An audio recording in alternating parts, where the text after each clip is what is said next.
നമസ്കാരം. ഇതിനു മുൻപും ഇതുപോലെ ഇവിടെ ഇന്ത്യക്കെതിരെ പാകിസ്ഥാന്റെയും ഒക്കെ തന്നെ ഭീകരാക്രമണം, നുഴഞ്ഞുകയറ്റം, അതുപോലെയുള്ള ഭീകരാക്രമണങ്ങളൊക്കെ തന്നെ ഉണ്ടായിട്ടുണ്ട്, റിപ്പോർട്ട് ചെയ്തിട്ടുണ്ട്. മുംബൈ ഭീകരാക്രമണം ഉൾപ്പെടെ UPA സർക്കാരിന്റെ കാലത്ത് ഉണ്ടായിട്ടുണ്ട്. പക്ഷെ അന്നൊക്കെ എന്ത് നടപടി സ്വീകരിച്ചു എന്നുള്ള കാര്യത്തെക്കുറിച്ച് ഇന്നും കോൺഗ്രസുകാർക്ക് ഉത്തരമില്ല. എന്നാലും കോൺഗ്രസുകാർ ഇങ്ങനെ മെഴുകിക്കൊണ്ടിരിക്കുകയാണ് മോദിക്കെതിരെ മെഴുകാൻ. ഇതിനെ ഈ പെഹൽഗാം ആക്രമണത്തെയും പ്രത്യാക്രമണത്തെയും ഒക്കെ രാഷ്ട്രീയമായി കാണാൻ ഇത്രയും തരംതാണ ആളുകളാണോ ഇന്ത്യൻ നാഷണൽ കോൺഗ്രസ് എന്ന പാർട്ടി എന്ന് പഴയ പാർട്ടിക്കാർ പോലും ചോദിച്ചു പോവുകയാണ്.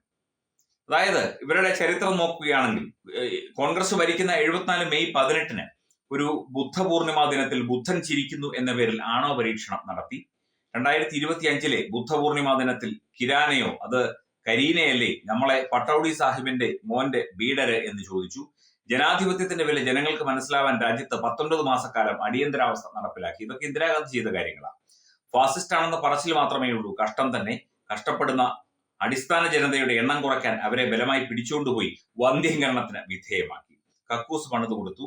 ജഗന്നാഥന് മുൻപ് ഒറ്റ രാത്രി കൊണ്ട് ഒരു ചേരി മുഴുവൻ ഒഴിപ്പിച്ചത് ആരാണ് എന്നുള്ള ചോദ്യത്തിന് ഒറ്റ ഉത്തരമേ ഉള്ളൂ: ദ അയൺ ലേഡി. എന്തായാലും കൊള്ളാം. രക്തവും വെള്ളവും ഒരുമിച്ച് ഒഴുകില്ല എന്ന് പറഞ്ഞ വരട്ട് തത്വവാദി. ഇതിനകത്ത് 2005 ഡൽഹി സീരിയൽ ബ്ലാസ്റ്റ് 70 പേരാണ് മരിച്ചത്. 2006 വാരണാസി ബോംബിങ്സ് 28 പേർ മരിച്ചു. 2006 മുംബൈ ട്രെയിൻ ബ്ലാസ്റ്റ് 209 പേർ കൊല്ലപ്പെട്ടു. 2006 മലിഗോൺ ബോംബിങ്സ് 40 പേർ മരിച്ചു. 2007 സംഝോത്ത ബ്ലാസ്റ്റ് 70 പേർ മരിച്ചു. 2008 ജയ്പൂർ ബ്ലാസ്റ്റ് 71 പേർ. 2008 അഹമ്മദാബാദ് ബോംബിങ് 56 പേർ മരിച്ചു. 2008 ഡൽഹി ബോംബിങ് 36 പേർ. 2008 മുംബൈ അറ്റാക്ക് 171.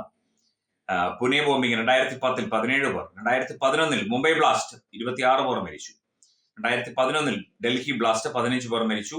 2013 ഹൈദരാബാദ് ബ്ലാസ്റ്റ് 18 പേർ മരിച്ചു. കോൺഗ്രസ് ആണ്, UPA സർക്കാരാണ് ഭരിച്ചത്. എന്തായിരുന്നു മറുപടി? ഇവിടെ മോഡി റൂൾ നോക്കിയാൽ 2016 ഉറി അറ്റാക്ക് 23 പേർ മരിച്ചു. ഉടനെ സർജിക്കൽ സ്ട്രൈക്ക് നടത്തി. അവിടെ എത്ര പേർ മരിച്ചു എന്ന് ഇപ്പോഴും കണക്കില്ല. 2019 പുൽവാമ അറ്റാക്ക് 46 പേർ മരിച്ചു. ബലാക്കോട്ട് എയർ സ്ട്രൈക്ക് തിരിച്ചടിച്ചു. 2025 പഹൽഗാം അറ്റാക്ക് 26 പേർ മരിച്ചു. ഓപ്പറേഷൻ സിന്ദൂർ നടന്നുകൊണ്ടിരിക്കുന്നു. Do not even compare Modi government with Congress rule എന്ന് പറഞ്ഞുകൊണ്ടാണ് ഈ ഒരു പോസ്റ്റ്. എന്തായാലും കൊള്ളാം.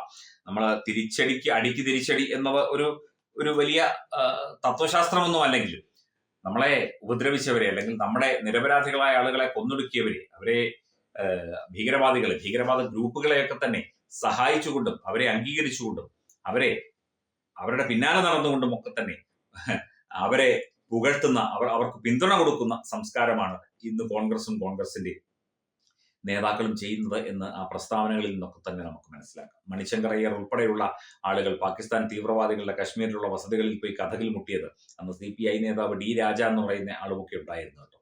അപ്പം അത്തരത്തിൽ അവരുമായിട്ടൊക്കെ തന്നെ വളരെ അടുത്ത ബന്ധം പുലർത്തുന്നവരാണ് ഇവരെന്നൊക്കെ തന്നെ നമുക്ക് വ്യക്തം. അപ്പം അത്തരത്തിൽ ഇവിടെ ഇത്രയും പ്രശ്നങ്ങളും പ്രതിസന്ധികളും ഉണ്ടായിട്ട്, ഇവരുടെ ഭരണത്തിൽ ഇത്രയും പ്രതിസന്ധികൾ ഉണ്ടായിട്ട് തിരിച്ചടിക്കാൻ ഭയന്നുകൊണ്ട് പാകിസ്ഥാന് റാൻ മൂളിക്കൊണ്ട് അല്ലെങ്കിൽ പാകിസ്ഥാൻ വിധേയരായി നിന്നുകൊണ്ട് ഇത്രയും കാലം ഇവിടെ ഭരിച്ച് മുടിച്ച് തേച്ച് കഴിയിട്ട് യഥാർത്ഥ ഭരണം വരുമ്പോൾ, യഥാർത്ഥ സൈനിക നടപടി വരുമ്പോൾ, അടിക്ക് തിരിച്ചടി എന്ന രീതി വരുമ്പോൾ അതിനെ എതിർക്കുകയും അതിനെ പരിഹസിക്കുകയും അതിനെ കുറച്ചു കാണിക്കുകയും ചെയ്യുന്ന രീതി എന്ന് പറഞ്ഞാൽ അത് വേറെയാണ്. അത് പിതൃശൂന്യതയാണ്. ഇവിടെ നിന്ന നിപ്പിൽ മലക്കം മറിയുന്ന പിതൃശൂന്യത തന്നെയാണ്. അതൊന്നും ഒരിക്കലും ഒരു രാഷ്ട്രീയവും അല്ലെങ്കിൽ സാമൂഹികമായ ഒരു അവസ്ഥയിൽ രാജ്യം അംഗീകരിക്കില്ല, രാജ്യത്തെ ജനങ്ങൾ അംഗീകരിക്കില്ല. നിങ്ങളുടെ പഴയ കാലമൊന്നുമല്ല, നിങ്ങൾ പറഞ്ഞ് കൊടുക്കുന്ന ചരിത്രങ്ങൾ മാത്രം പഠിച്ച് പുറത്തിറങ്ങുന്ന കുട്ടികളും പുതുതലമുറയുമല്ല എന്നുള്ളത്. ഇന്ന് ഒരു വിരൽത്തുമ്പിൽ ലോകത്ത് എന്ത് വിവരവും കിട്ടാൻ പ്രാപ്തിയുള്ള രീതിയിൽ സാങ്കേതിക വിദ്യ വളർന്നിരിക്കുന്നു എന്ന കാര്യം കൂടി നിങ്ങളൊന്ന് മനസ്സിലാക്കണം. നിങ്ങൾ എന്തൊക്കെ പറഞ്ഞ് ന്യായീകരിച്ചാലും ശരി, എന്തൊക്കെ പറഞ്ഞ് തേച്ചു മെഴുകിയാലും അല്ലെങ്കിൽ ന്യായീകരിച്ചു മെഴുകിയാലും ശരി, യാഥാർത്ഥ്യം ഇവിടുത്തെ ജനങ്ങൾക്കറിയാം, ഇന്ത്യയിലെ ജനങ്ങൾക്കറിയാം. അറ്റ്ലീസ്റ്റ് പുതിയ തലമുറയ്ക്കെങ്കിലും അറിയാം എന്നുള്ള കാര്യം ഈ കോൺഗ്രസുകാർ ഒന്ന് മനസ്സിലാക്കിയാൽ നന്നായിരുന്നു എന്നുകൂടി ഒന്ന് പറയുകയാണ്.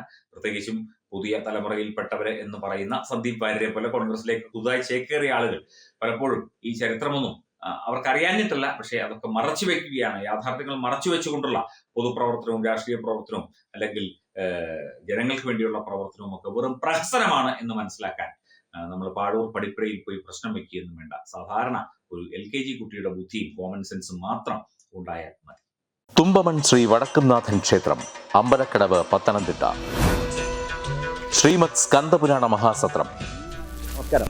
മെയ് 11 മുതൽ മെയ് 18 വരെ തുമ്പമൺ വടക്കുംനാഥ ക്ഷേത്രത്തിൽ നടക്കുന്ന ദേവസേനാധിപതിയായിട്ടുള്ള ശ്രീ മുരുകന്റെ സ്കന്ദ മഹാപുരാണത്തെ ആസ്പദമാക്കി നടക്കുന്ന മഹാസത്രത്തിന് എല്ലാവിധ ആശംസകളും. ആദ്യമായിട്ടാണ് കേരളത്തിൽ സ്കന്ദ മഹാസത്രം നടക്കുന്നത്. ഒരു വലിയ വിജയമായി തീർന്നു.